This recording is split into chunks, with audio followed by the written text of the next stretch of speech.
Hello, I want to talk to you today about three of the most important elements within theoretical linguistics: morphology, syntax and semantics.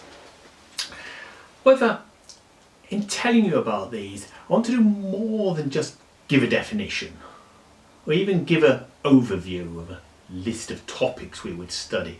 I want to give a flavour of what linguists do, because linguistics, more than anything else, is about finding patterns in language, patterns that underlie our knowledge of language and hence our use of language, but patterns that we as users are completely oblivious of. So let's start with morphology, or word building. This is about how new words are built up out of existing words. Now, it might not seem that important in English, at least compared to languages like Turkish, where you can almost get an entire sentence into a word. But even in English, we add an S to form a plural. Cat, cats. We might add the ed to make a past tense. Jump, jumped. Establish, established. But there's more going on in English than just that. What's the longest word in the English language? Could have 10 letters, 15, 20, 30, 146. I don't know. And that might surprise you that I don't know. You think, here's a linguist and he doesn't know something about language. I'm not actually that bothered either. Linguistics, as I've said, is about finding patterns. But long words are interesting because they can show the patterns, the ways in which language and words can be built up. Now, when I was at school, I think we used to say that the longest word was anti-disestablishmentarianism. I don't think we had a clue what it meant. We certainly never used it, and to be honest, I don't think anybody ever has used that word. It actually means opposition to the disestablishment of the Church of England. There you are. I don't know if it's the longest word or not. I think there's another one I've been told about which has flocky in it somewhere. As I say, I'm not really bothered. But if we look at anti-disestablishmentarianism, we'll see there's a word, a verb, establish, in the middle of it. If you don't know what a verb is, let's say for now that it's a doing word, but don't tell anyone I've said that. It's an extremely bad definition of a verb. Okay, and before establish, we have two morphemes, two word parts, anti and dis, and after establish, we have three morphemes, ment, Aryan and ism, to give us anti-disestablishmentarianism. But what are we doing when we create that word? We're not just bunging two morphemes at the beginning of the word and then three morphemes at the end of the word, just like that. We are adding the morphemes successively to existing words. I haven't really got time to spell this out, but try it. We take a word, we add a morpheme. That gives a new word. We can add a new morpheme to that, and so on. There's a structure to words. It's a bit like a Russian doll, where you've got one doll inside another. So with long words. So is morphology in English just about adding words or morphemes at the beginning of a word, or adding them at the end of a word? Well, no. Sometimes we don't add a morpheme to either the beginning or end, and we still change the word. So the past tense of drive is drove. We've changed the vowel in the middle. And you get some really cool languages like Arabic, where morphemes consisting mainly of vowels are sort of interwoven amongst root words consisting mainly of consonants in a sort of wibbly wobbly up and down sort of manner. To give you an example, the three Arabic words you probably all know are salam, meaning peace, Islam and Muslim. If you think about them, you've got the elements SLM in them. That's the root. But then interwoven amongst these consonants are different sets of vowels, different morphemes. Each interwoven morpheme changes the meaning.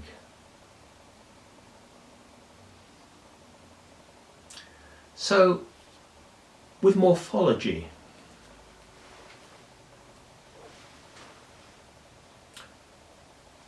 you're probably completely oblivious to how you've built the words. You've just built them. But only if we stand back and look at what's involved do we realise what an intricate process it is.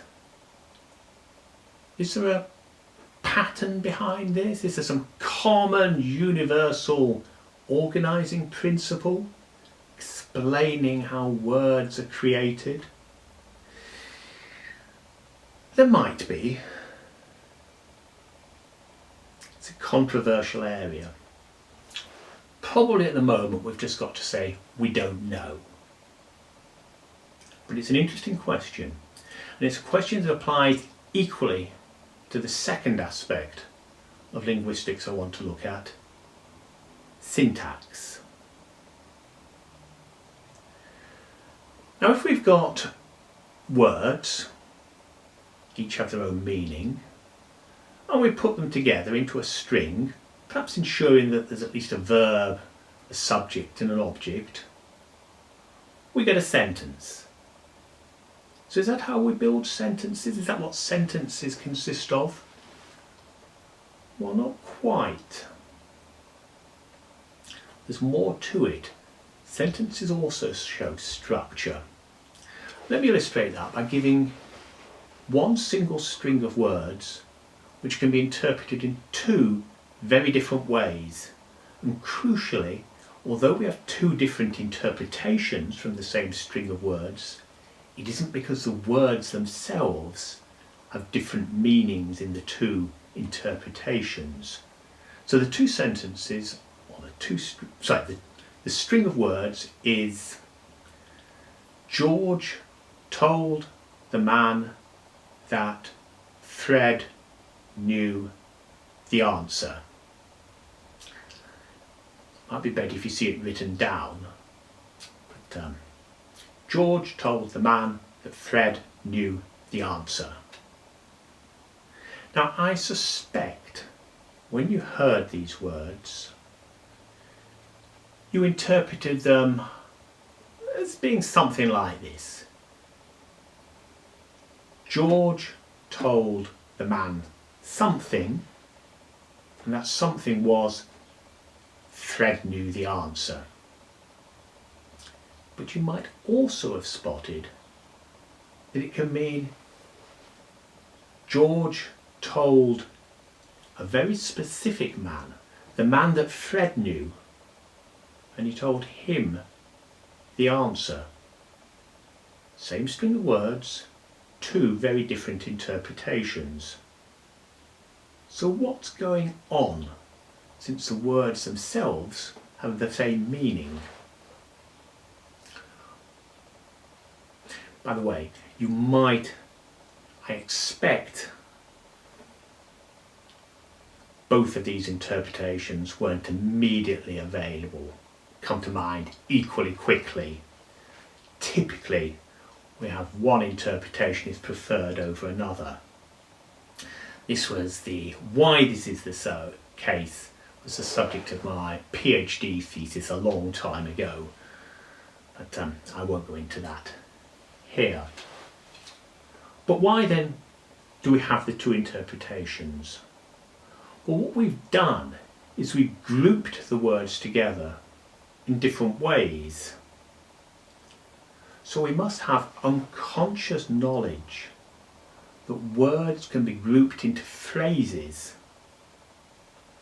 And equally, we must have unconscious knowledge as to what sort of phrases are possible for words to be grouped together into. Words group into phrases. Phrases might group with other phrases to create further phrases, and so on, up until we get a sentence. A sentence has a structure. Back to the Russian doll metaphor I used, except in this case it's a more complex. It's a Russian family of dolls, or to use an analogy more typical in linguistics, you can think of a sentence structure as being like a tree structure as you would find in, say, a family tree.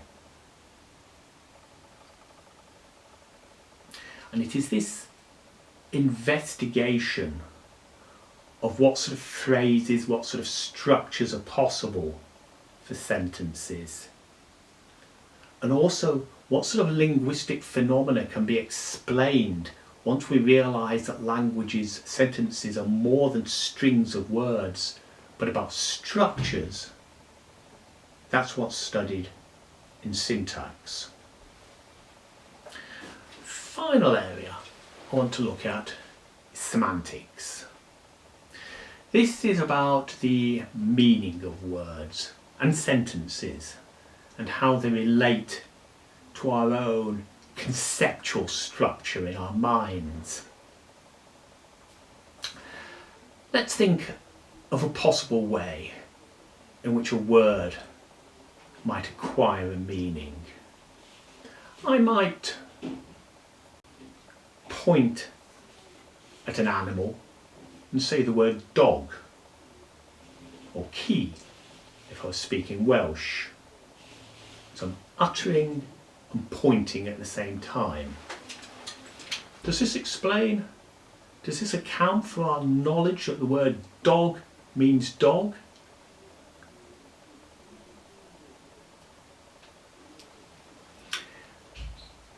The problem is, it doesn't always work. Think of Harry Potter. That certainly means something. So who would I be pointing at when I utter the words Harry Potter? I can't do it. Harry Potter's entirely fictional. I could point at Daniel Radcliffe, but that's not really counting. And the same would be true of, say, Doctor Who. And there's a further twist with Doctor Who, because Doctor Who keeps changing. I can't just point at Doctor Who. The words stay the same. What I'm pointing at, if it even exists, keeps changing.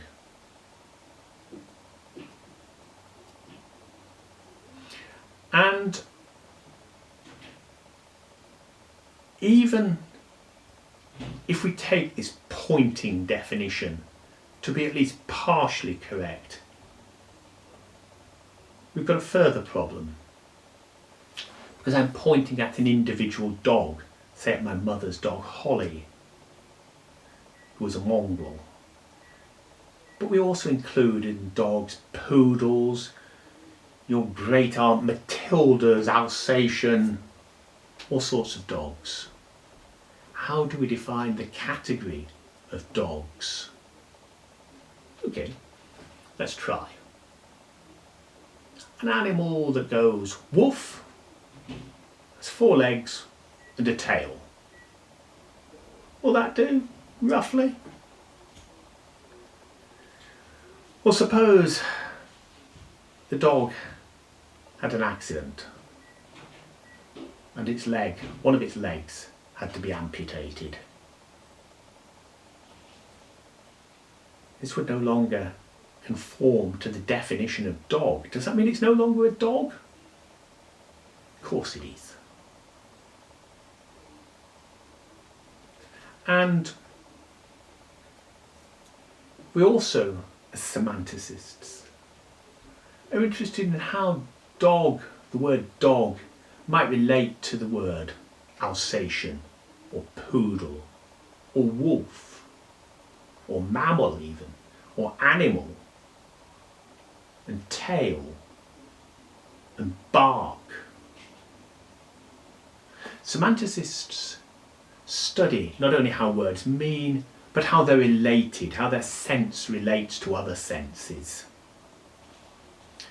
And of course, this is only about word meaning. And as I said, semanticists also study sentence meaning. And that's a whole new big area. I can't go into all of it. However, I'll give one example of some of the problems. Let's take two very similar sentences and ask what we can conclude from these sentences. The first one is, Jack went to the pub last night. The second sentence is, Jack regretted going to the pub last night. What can we conclude? Well, one of the things we can conclude is Jack went out last night. Okay, that has to follow. If he went to the pub, he has to have gone out. Okay? And that's going to be true whether Jack went to the pub last night or Jack regretted going to the pub last night. Let's add just two small additions. Didn't. Jack didn't go to the pub last night. Jack didn't regret going to the pub last night. What can we conclude now? Before, the conclusions were the same. What about now? Well, Jack didn't go to the pub last night. We can't conclude he either went out or he didn't go out. He might have gone to a restaurant rather than a pub, or he might have stayed in and watched television. How about Jack didn't regret going to the pub last night? We can still conclude that he went out last night. In fact, we can still assume that he went to the pub last night. So what's going on? Again, there's much more intricate patterns, intricate knowledge that seems to underlie our just normal, everyday language. This is what linguists study. I'll finish with just a very brief overview of something that I've been looking at for the past 10 years now. And that's sentences or utterances which seem to mean something very different from what one might assume from the words within the sentence. I'm talking here about metaphor and about irony. So let's give an example. We've heard a lot recently about battles against coronavirus or fighting COVID-19. But these aren't literal battles or literal fighting. They're metaphors. Another example is Boris Johnson's use a while back of the metaphor roadmap. He talked about a roadmap out of lockdown. again, this wasn't an actual roadmap, it was a metaphor. So, do we have the situation where certain words can either have a metaphorical reading or just a normal, literal reading? Well, there's more going on, you might be surprised, not be surprised to know. Because you can take a metaphor and you can play with it and extend it in all sorts of different ways.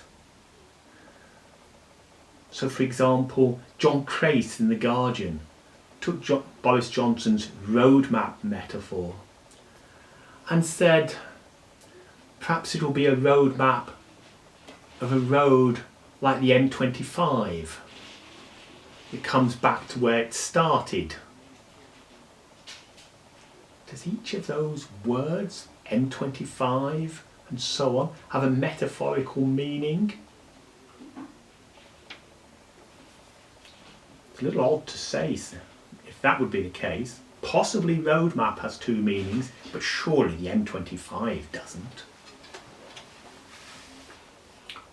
What we need to do when playing with metaphor, the way John Crace did, is we need to know the literal meaning of words.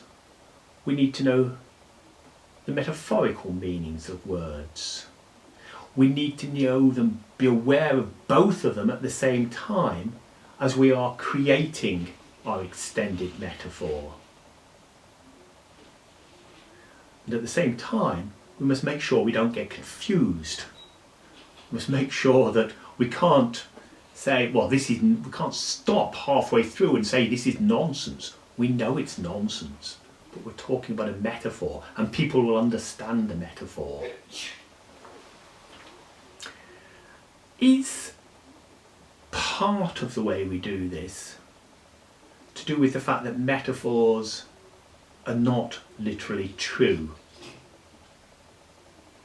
Often suggested that that's the case, but it's also wrong. Famous 17th century poet John Donne, he wrote, "No man is an island." Well, Anglesy's an island, the Isle of Wight's an island, Britain's an island. And so, yeah, no man is an island. But that's not what John Donne meant. He meant much more than that. And it's not just metaphor. He also said irony and its more aggressive cousin, sarcasm. With irony and sarcasm, we often say, these are not literally true. She actually means the opposite of what they're saying. So for example, if it were pouring with rain outside, I might say, what a lovely day. I'm being ironical. What I mean is, what an awful day. But now consider a slight variation on that. Imagine a sort of afternoon in late July, when again it's pouring with rain and it's freezing cold. I might say, I love summer weather. Clearly, I'm speaking ironically. But I'm also telling the truth. I do like summer weather. So what's going on?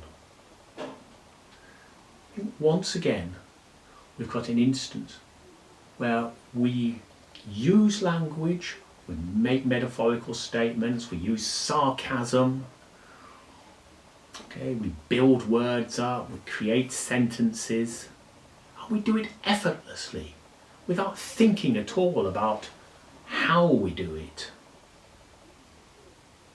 But if you take a step back and investigate language as a subject, then you'll see a whole array of intricate patterns interacting in all sorts of different ways. It's these patterns and their interaction that determine our knowledge of language, our use of language, of how we acquire language and what we mean. So I'll say goodbye now, but hope that this at least has given you a flavour of these sort of intricacies and challenges and just excitement of studying linguistics.